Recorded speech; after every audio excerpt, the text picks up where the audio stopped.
Hello friends, तो एक बार फिर से आप लोगों का विवेक क्लासेस में स्वागत है। तो पिछले क्लास में हम लोग क्वांटम नंबर का फर्स्ट पार्ट पढ़े थे।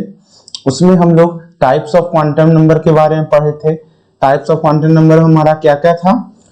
Principal quantum number, azimuthal quantum number, कौन कौन था? Principal quantum number, azimuthal quantum number, फिर मैग्नेटिक क्वांटम नंबर, और फिर था spin quantum number. Spin quantum number, ठीक है। हम लोग ये ऐसे क्वांटम नंबर हमें क्या बताता था? एड्रेस बताता था, ठीक है। एड्रेस ऑफ इलेक्ट्रॉन बताता था। अगर जो लेक्चर नहीं देखे हैं वो जाकर देख सकते हैं इजी से, ठीक है। प्रिंसिपल क्वांटम नंबर हमें सेल बताता था, सेल नंबर की सेल का है। अजीमुथल नंबर हमें बताता था ऑर्बिटल, किस ऑर्बिटल का है, किस ऑर्बिट का है। मैग्नेटिक क्वांटम नंबर हमें बताता था कि नंबर ऑफ ऑर्बिटल कितना है, नंबर ऑफ ऑर्बिटल कितना है। और स्पिन बताता था कि इलेक्ट्रॉन जो है वो किस स्पिन का है। वो इसमें देख लीजिए, इसमें इसको प्लस हाफ और ये माइनस हाफ होता था, ठीक है। तो ये जो क्लॉकवाइज है तो प्लस हाफ को हम लोग क्लॉकवाइज डायरेक्शन बोलते हैं। क्या बोलते हैं? Clockwise direction. और माइनस से हाफ को क्या कहते हैं? Anti clockwise direction. तो इतना कुछ हम लोग पढ़े थे, ठीक है।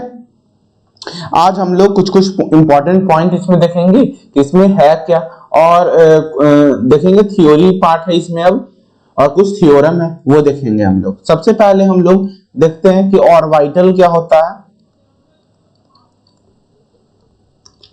और एक नोडल होता है, नोडल प्लेन। ये दोनों क्या होता है, ठीक है। तो ऑर्बिटल हमारा क्या होता है? द रीजन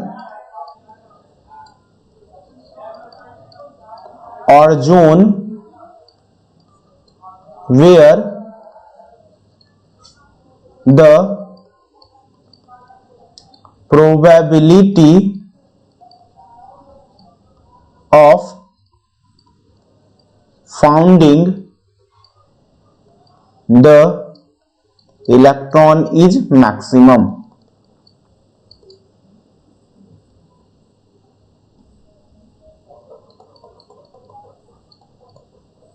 ठीक है। और वाइटल हमें हम लोग उस जगह को करते हैं, मान लीजिए कि हम लोग ऐसे ये हमारा पी और वाइटल है। यहाँ पे क्या बनता था? पी एक्स, पी वाई और पी जेड, ठीक है। अगर पी एक्स निकालें तो पी एक्स मान लीजिए कि हमारा ये वाई हो गया, ये जेड हो गया, ये एक्स हो गया। तो ये ऑर्बिटल पी एक्स पे रहेगा। तो ये जो बनेगा ये हमारा ऑर्बिटल हो गया। ये क्या बता रहा है? जो शेडेड रीजन है, ये शेडेड रीजन जो हो गया, यहाँ जो शेडेड रीजन है वो क्या है? ऑर्बिटल है। मतलब यहाँ पे इलेक्ट्रॉन का प्रोबेबिलिटी बहुत ज्यादा है, ठीक है। तो इसलिए इसको क्या कहेंगे? ऑर्बिटल कहेंगे। समझ में आया? अगर मान लीजिए पी वाई है तो पी वाई के लिए क्या हो जाएगा? यहाँ पे वाई जेड और एक्स बना लेते हैं, तो यहाँ पे ये हो जाएगा ऐसे वाई पे। तो इस पे वाई पे और वाई प्रोबेबिलिटीज का क्या है? ज्यादा है, इस तरीके से। तो इसको हम लोग क्या कहते हैं? ऑर्बिटल कहते हैं। The region or a zone where the probability of finding or electron is maximum, ठीक है। चलिए अब हम लोग अब आगे बढ़ते हैं। नोडल प्लेन क्या होता है? तो नोडल प्लेन होता है हमारा the region or zone where the probability of finding the electron is minimum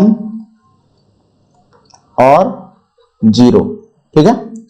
इसका एक आपका बेस्ट एग्जांपल हम बताते हैं। इसका बेस्ट एग्जांपल हमारा होता है क्या? जैसे आपको बताया डी ब्लॉक में 5 ऑर्बिटल होता है, 1 2 3 और एक 4 यहाँ पे, इसको लिख सकते हैं dxy dyz dzx dx² minus y square और dz², ठीक है, 5 होता था। तो अगर हम लोग बात करें dz² की, किसका बात करें, dz² की बात करें, तो आप लोगों को उस दिन बताए थे अगले पिछले वीडियो में कि dz का कैसे बनता है। तो अगर मान लीजिए y है, ये x है और ये z है, तो z का हमारा क्या बनता था, एक तो सबसे पहले गोलाकार बनेगा, एक गोलाकार ऐसे बनेगा, थोड़ा सा सही से बना लेते हैं, 1 मिनट।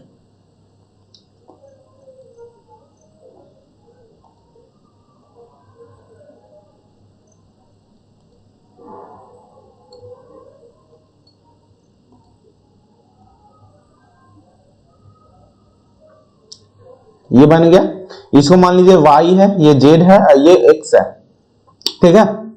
तो अगर मान लीजिए कि यहां से ये बना z पे है, तो हम लोग z² को बना रहे हैं।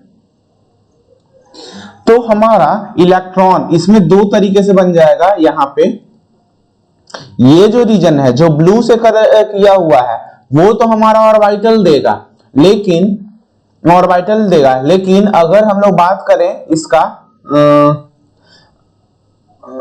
ये सर्किल का, तो ये हमारा क्या है, नोडल प्लेन है। यहाँ पे इलेक्ट्रॉन का फाइंड करने का प्रोबेबिलिटी बहुत मिनिमम होता है, ठीक है।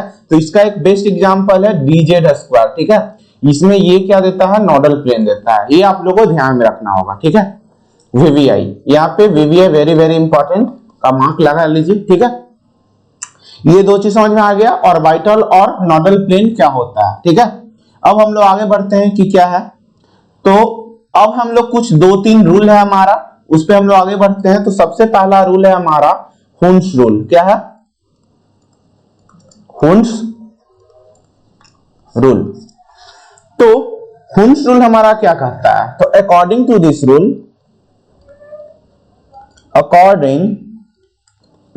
Rule, during the filling of electron inside any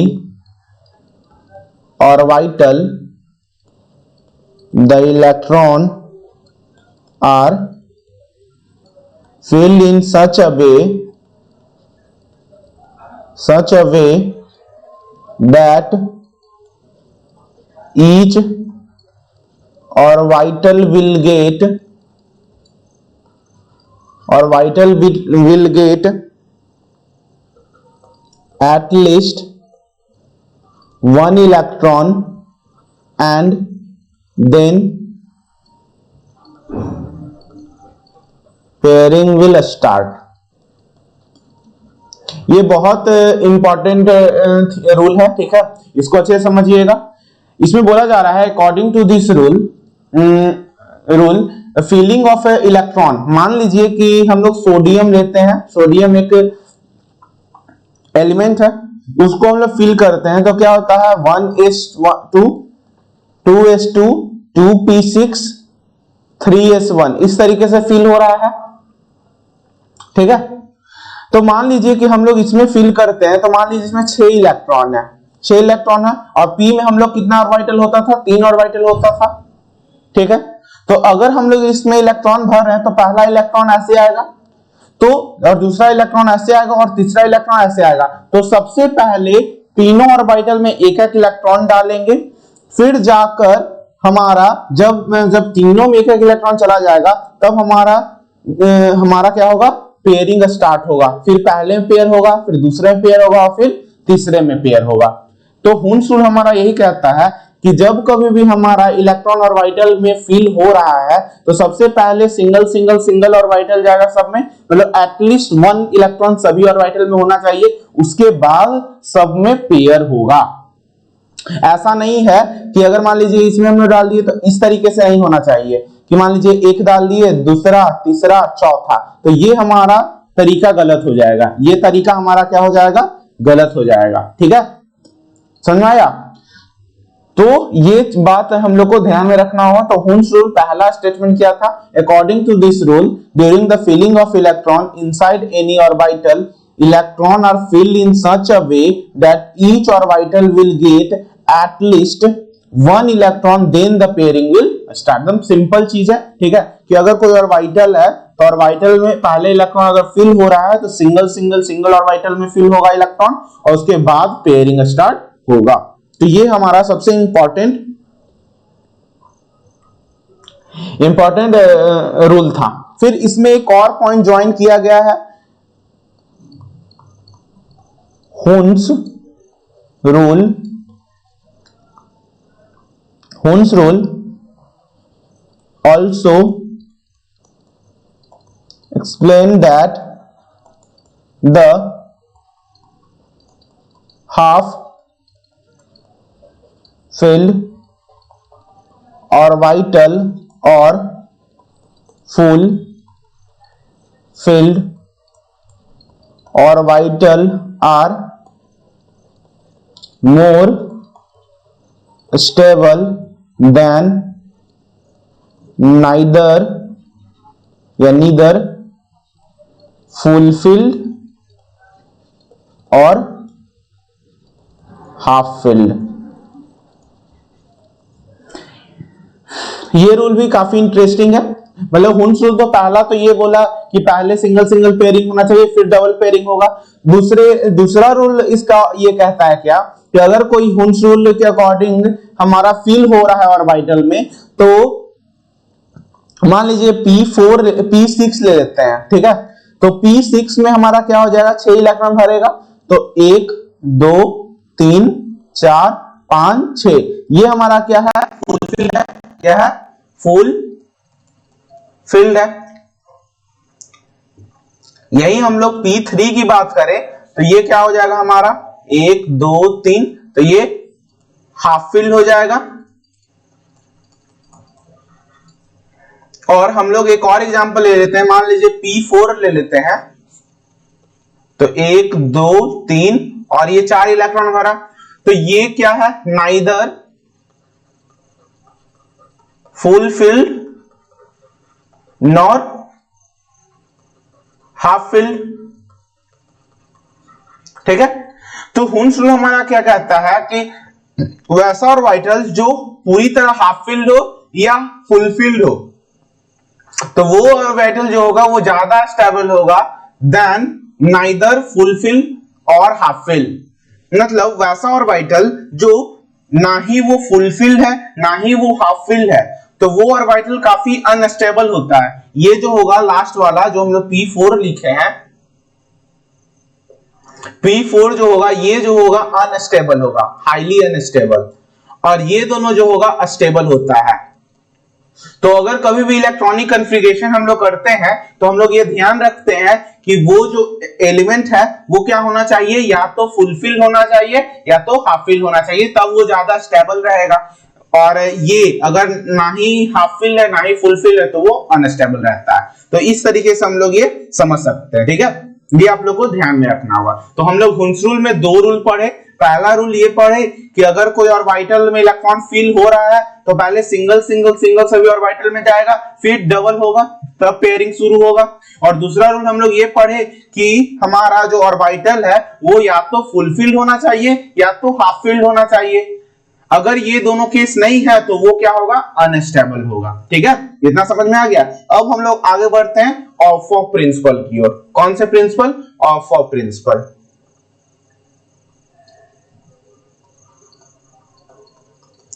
of बॉ प्रिंसिपल। तो ऑफ बॉ प्रिंसिपल हमारा क्या कहता है, तो ऑफ बॉ principal states that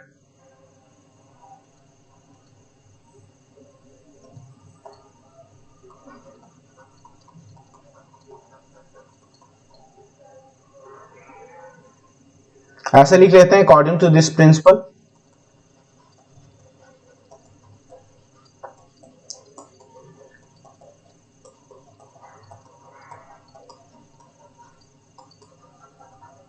during the feeling of electron inside any orbital, the lower energy level will filled first.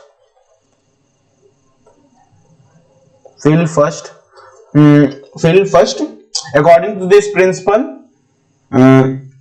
during the filling of electron inside any orbital, the lower energy level will filled first,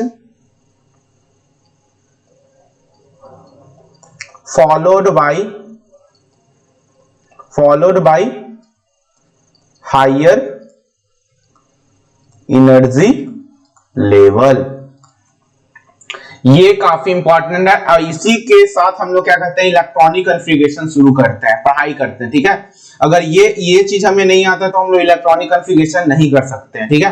of principal हमें क्या कहता है, according to this principle का spelling यहाँ पे correct कर लेते हैं। Principle, during the filling of electron inside any orbital the lower energy level will fill first. सबसे पहले लोअर एनर्जी लेवल मतलब 1s 2s 2p ये सब में होते जाएगा, तब हम लोग क्या होगा, आगे होगा। जैसे 1s में जाएगा, फिर 2s में जाएगा, फिर 2p में जाएगा, फिर 3s में जाएगा, फिर 3p में जाएगा। तो सबसे पहले लोअर एनर्जी लेवल फिल होगा, फिर बाद में हमारा क्या होगा, अपर एनर्जी लेवल फिल होता चला जाएगा। तो ऑफ प्रिंसिपल हमारा यही कहता है कि अगर कोई भी इलेक्ट्रॉन हम लोग फिल कर रहे हैं ऑर्बिटल में, तो वो सबसे पहले लोअर एनर्जी लेवल को फिल करेगा, फिर वो हाई एनर्जी लेवल को फिल करेगा, ठीक है। चलिए तो हम लोग इसको देख लेते हैं। और इसमें एक चीज और है,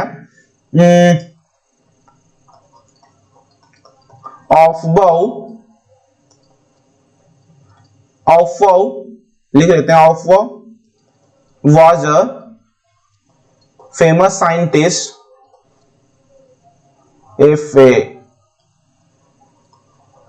फेमस वर्ड बोलते हैं, फेमस जर्मन वर्ड है, German word which means building up, ठीक है। Aufbau was a famous German word, was नहीं, इज लिख लेते हैं। Is a famous German word which means building up. Building up मतलब हम लोग क्या कर रहे हैं, फील करते करते करते करते एक बहुत बड़ा एलिमेंट का ग्रुप बना ले रहे हैं, ठीक है। तो ऐसे तो इसको हम लोग कैसे हम लोग डेवलप करते हैं, सबसे पहले देख लेते हैं। तो हमारा आता है, सबसे पहले तो हम लोग 1s में फिल करेंगे, फिर 2s में, फिर 2p में, फिर 3s, फिर 3p, 3d, फिर d में हमारा 4 नहीं आता, ठीक है। यहां पे 4s, 4p, 4d, 4f, फिर 5s, 5p, 5d, फिर 6s, 6p, 6d, फिर 7s और 7p, इस तरीके से, ठीक है।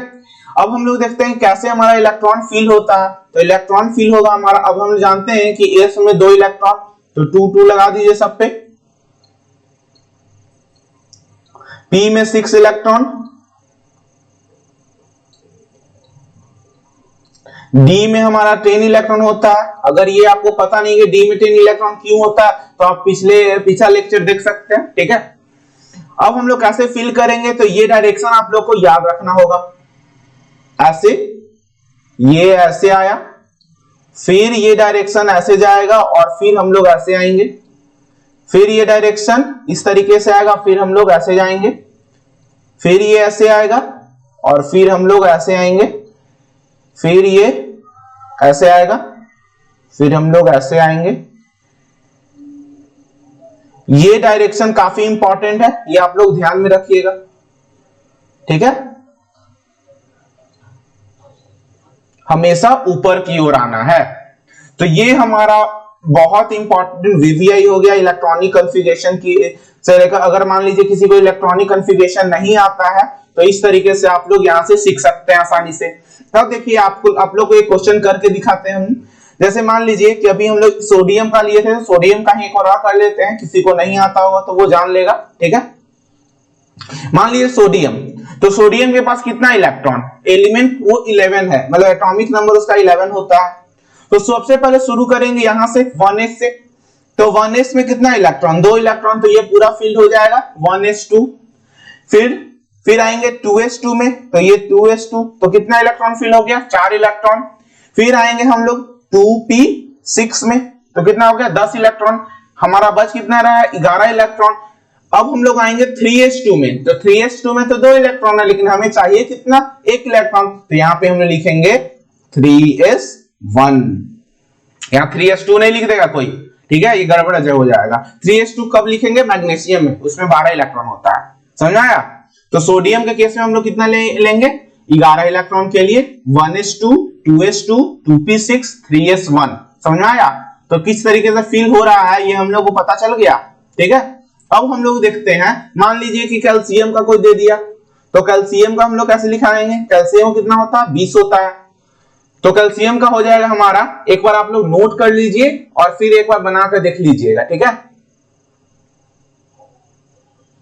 ऐसे कैल्शियम का हम लोग यहीं पे बना लेते हैं, कैल्शियम 20, तो यहां पे आ जाएगा पहले 1s2, फिर 2s2, ऐसे तो याद हो जाएगा, जो बनाया होगा उसको तो याद नहीं होगा, 2s2, 2p6, 3s2, देखिए 2p6 के बाद 3s2, फिर 3p6 कितना हो गया 10, 18 हो गया, और 4s2, तो ये हमारा क्या हो गया, कैल्शियम का 20 इलेक्ट्रॉन हो गया, ठीक है ना। इसमें हम लोग 2 एक्सेप्शन की बात करते हैं, इसमें हम लोग 2 एक्सेप्शन की बात करते हैं। एक होता है हमारा क्रोमियम 24, और एक हम लोग पढ़ते हैं कॉपर का कितना होता है, कॉपर का होता है 29, ठीक है।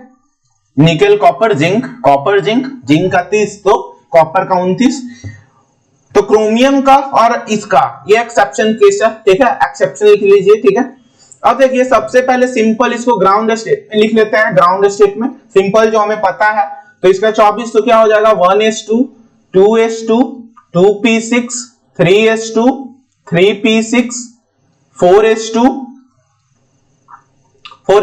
तो 2 2 4 6 4 10, 2 12 6 18, 2 20, और 4s2, फिर 3d क्या होता है 3d4 हो गया।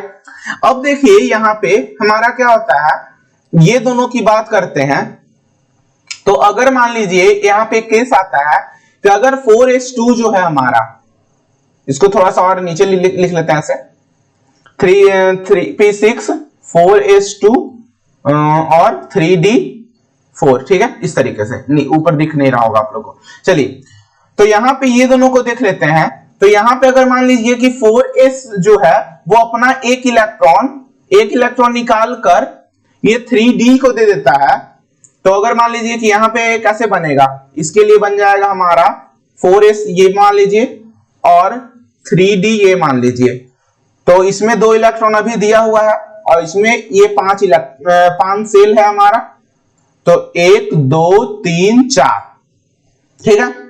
अगर मान लीजिए कि 4s हमारा क्या करता है, 4s हमारा एक इलेक्ट्रॉन निकाल कर 3d को यहां पे दे देता है, एक इलेक्ट्रॉन ये करता है क्या, निकाल कर दे देता है, तो क्या बन जाएगा यहां से नया कॉन्फ़िगरेशन, ये बन जाएगा, एक इलेक्ट्रॉन हो जाएगा 4s में, और 3d में हमारा क्या हो जाएगा, 3d में हमारा 5 इलेक्ट्रॉन हो जाएगा, 1 2 3 4 5।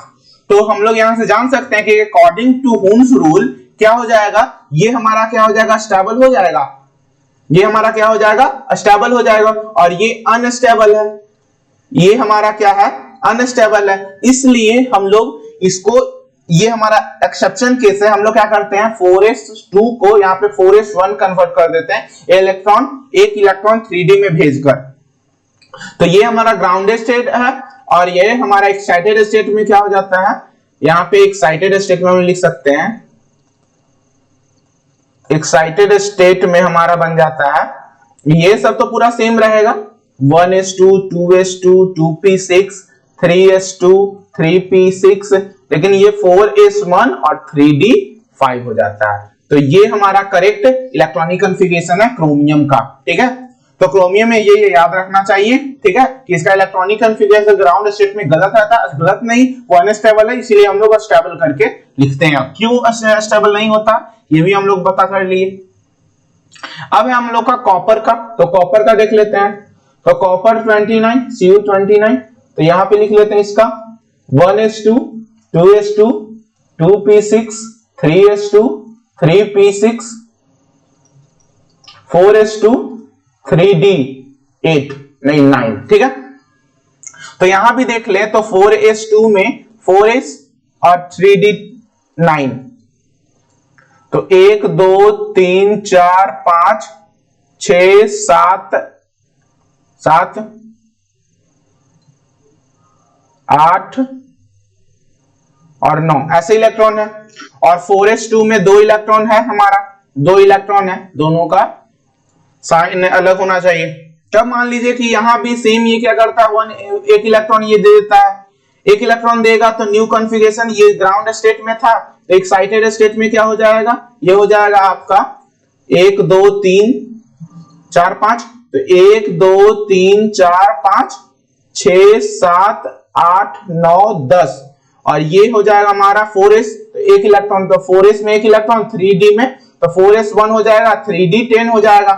तो यहां भी हमारा क्या हो जाएगा, स्टेबल हो जाएगा, ये हाफ फिल्ड हो जाएगा, ये हाफ फिल, तो हुन्स रूल के हिसाब से ये भी स्टेबल, और ये फुल फिल हो गया, फुल फिल हो गया, तो हुन्स रूल के हिसाब से ये भी स्टेबल। तो यहां से इसका इलेक्ट्रॉनिक कॉन्फ़िगरेशन हमारा क्या बन जाएगा, ये बन जाएगा 1s2 2s2 2p6 3s2 3p6 4s1 और 3d10। तो इस हिसाब से हम लोग क्या कर सकते हैं, एक्साइटेड स्टेट में कॉपर का इलेक्ट्रॉनिक कॉन्फ़िगरेशन हमारा ये हो गया। ये काफी इंपॉर्टेंट है। ठीक है, तो आप लोग का इतना ये काम रहेगा कि आप लोग क्या कर लीजिएगा, इलेक्ट्रॉनिक कॉन्फ़िगरेशन आप लोग निकालना सीख लीजिएगा। ठीक है, सबसे पहले तो आप लोग 1 से 30 तक आप लोग को नंबर कम से कम उतना याद रहना चाहिए। ठीक है, एटॉमिक नंबर और सिंबल के साथ याद रहना चाहिए। ठीक है, चलिए हम लोग कुछ क्वेश्चन कर लेते हैं। ठीक है, तो 1 2 क्वेश्चन है इसमें, तो क्वेश्चन क्या है देख लेते हैं, आप लोग बनाइएगा। विच electronic configuration represents correct electronic for an atom in its ground state। पहला ऑप्शन है हमारा 1s 2s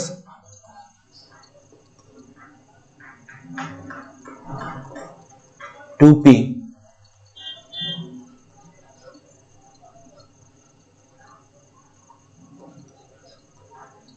बहुत अच्छे ध्यान से देखिएगा।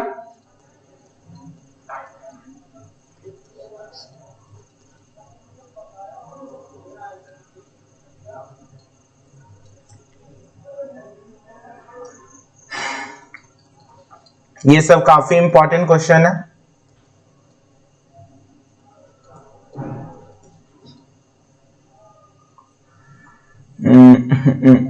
टू एस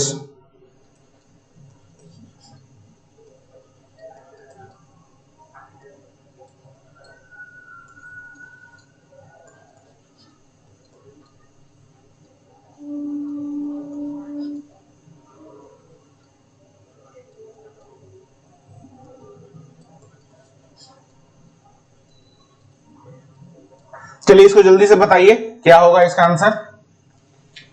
तो हम लोग देखते हैं, तो इसमें बोला जा रहा है विच electronic configuration represent the correct electronic for the atom in the ground state. ठीक है, कौन सा करेक्ट ऑप्शन है। तो सबसे पहले देखिए यहाँ पे 1s, तो 1s में तो पहले 2 इलेक्ट्रॉन भरा जाना चाहिए, 2s में भी 2 इलेक्ट्रॉन भराना चाहिए, तब ना 2p में जाएगा, तो ये तो सिंपल ऐसे ही गलत हो गया।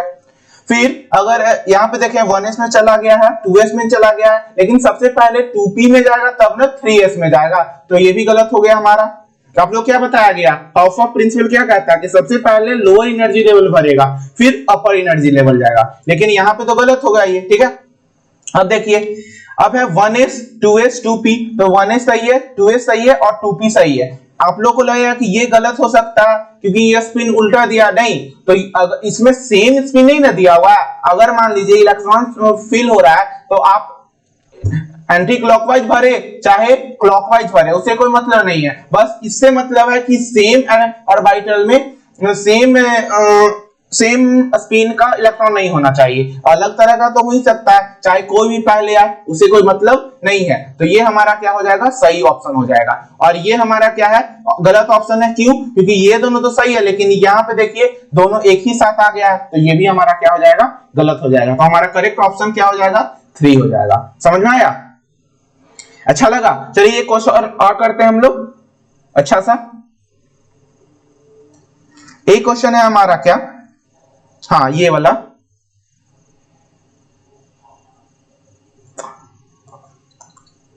ये तभी बनेगा जब आप लोग पिछला लेक्चर देखे होंगे तब, नहीं तो नहीं बनने वाला है। Which of the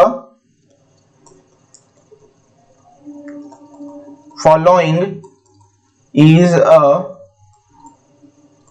valid set of 4 quantum number, और ये क्या हो जाएगा, एन एल एम और एम एस। एम एस यहां पे स्पिन क्वांटम को शो कर रहा है, ठीक है, स्पिन क्वांटम। तो पहला ऑप्शन है हमारा क्या, which of the following is the valid set of 4 quantum number. पहला हमारा ऑप्शन है 2 1 plus 2 plus 1 plus 1 by 2, sorry plus 1 by 2। दूसरा हमारा क्या, 2 1 0 प्लस हाफ। थर्ड है हमारा क्या, थर्ड है हमारा 1 1 0 और माइनस 1 बाई 2। 4 है हमारा 2 2 1 माइनस हाफ, ठीक है। तो इसमें बोला जा रहा है कौन सा 4 क्वांटम नंबर जो है वो वैलिड है, मतलब किसका एक दूसरे से कनेक्टेड है, ठीक है, वो हमें बताना है। सबसे पहले यहां पे देख लीजिए, ये n है, ये l है, ये m है और ये ms है, ठीक है, सब में। तो बताइए कौन होगा। चलिए हम लोग चेक करते हैं। तो मान लीजिए n तो हमारा 2 दिया हुआ है, उसमें कोई चेक ही नहीं करना।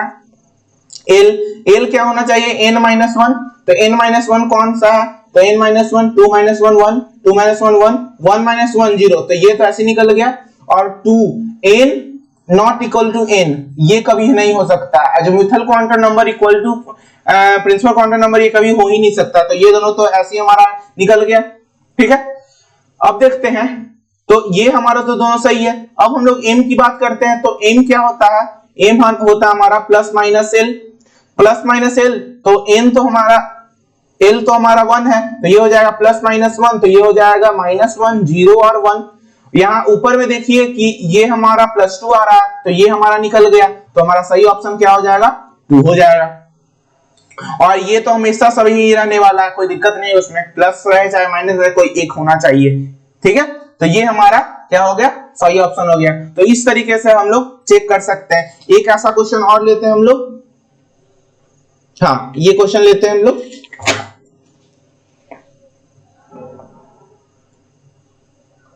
इसमें भी सेम चीज करना है, इसमें भी चेक करना है।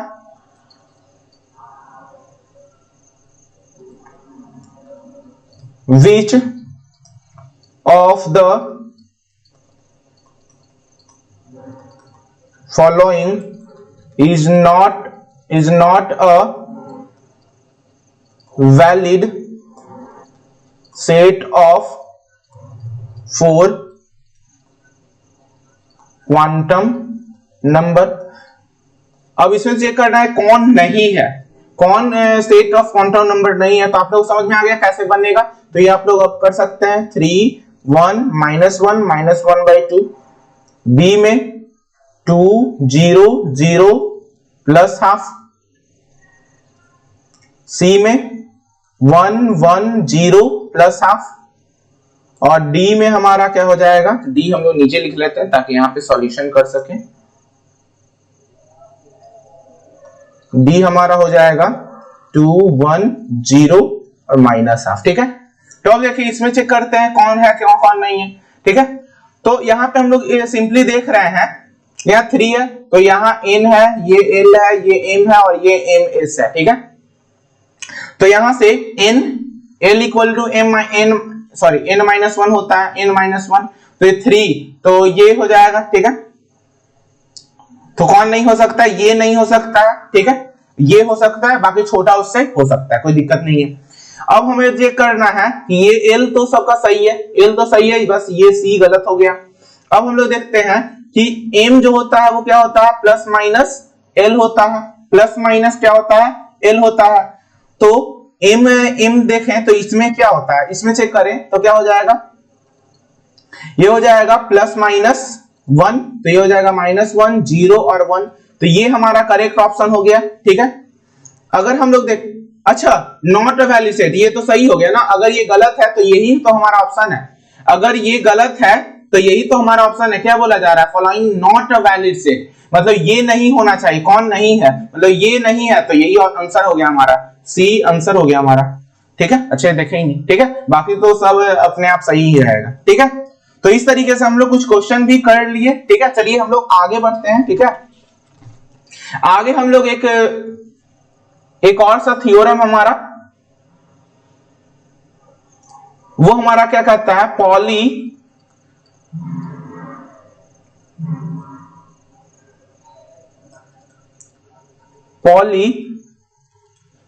Exclusive principle, Pauli exclusive principle हमारा क्या कहता है। ठीक है, तो according to this principle no two electron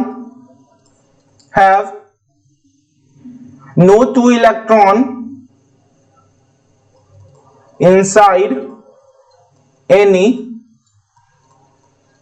orbital is present which have all 4 quantum number to be same. ठीक है, बोला जा रहा है according to this principal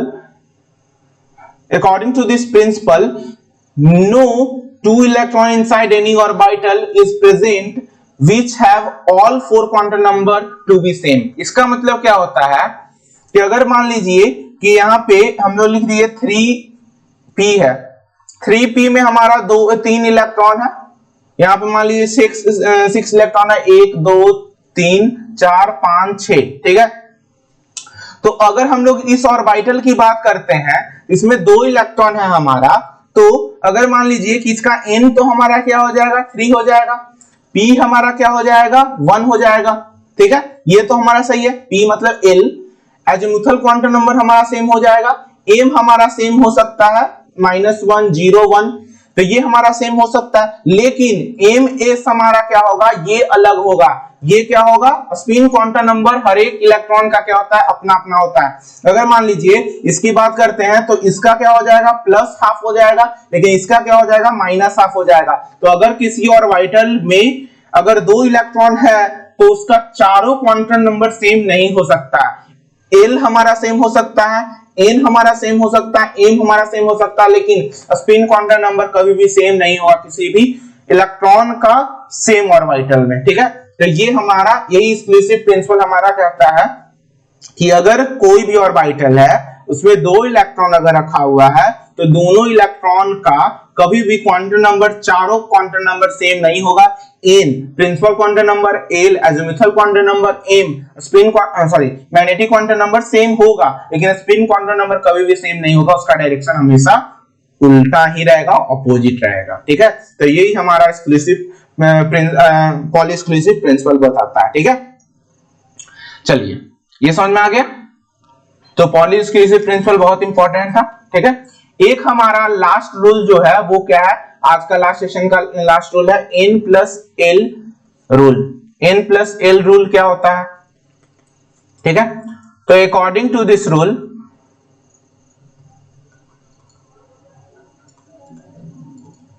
according to this rule, those orbital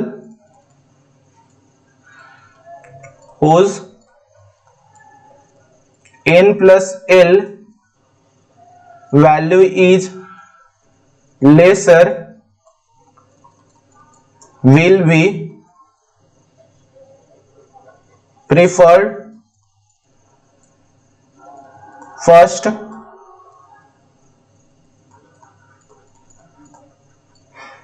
followed by the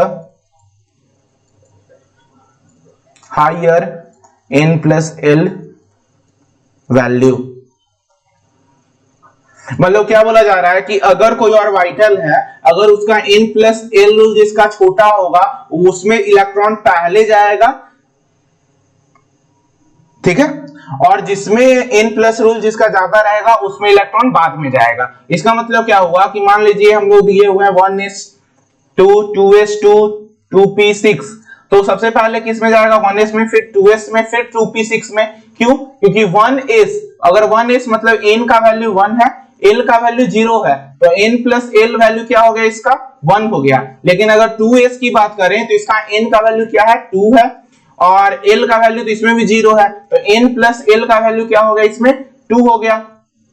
तो पहले 1s में जाएगा ना कि 2s में जाएगा। समझ में आई बात? तो ये हमारा सबसे ये हाइयर वैल्यू हो गया, ये लोअर वैल्यू हो गया, इसलिए सबसे पहले lower n plus l value में जाएगा, तब जाके वो higher n plus l value में जाएगा। यही n प्लस l रूल हमारा बोलता है। ठीक है, बताता है। ठीक है, समझ आई बात? अब हमारा 2-3 फॉर्मूला है, वो फॉर्मूला आप लोग याद रखिएगा, ये हमेशा आप लोग को डायरेक्ट क्वेश्चन पूछा जाता है। ठीक है, सबसे पहला number of radial node, radial node ये क्या होता है? n minus L minus 1। L क्या है? ऑर्बिट का ऑर्बिट मतलब सेल का नेम है, सेल नंबर है, एल एजिमुथल नंबर, और ये 1। यहां पे नंबर ऑफ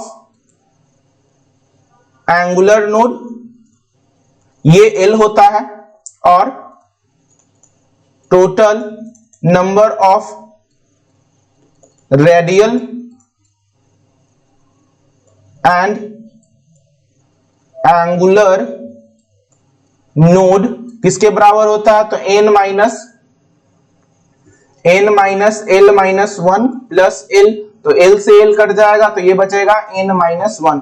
तो ये हमारा क्या हो जाएगा? Total number of radial and angular node. ठीक है, तो इस तरीके से ये 3 फार्मूला भी काफी इंपॉर्टेंट हो जाता है, और इसके बाद ये क्वांटम नंबर का हर एक क्वेश्चन आप कर सकते हैं आसानी से। ठीक है, तो आज हमारा क्वांटम नंबर यहाँ पे खत्म होता है। ठीक है, अगले लेक्चर में हम लोग कुछ और नए टॉपिक के साथ आपसे मिलेंगे।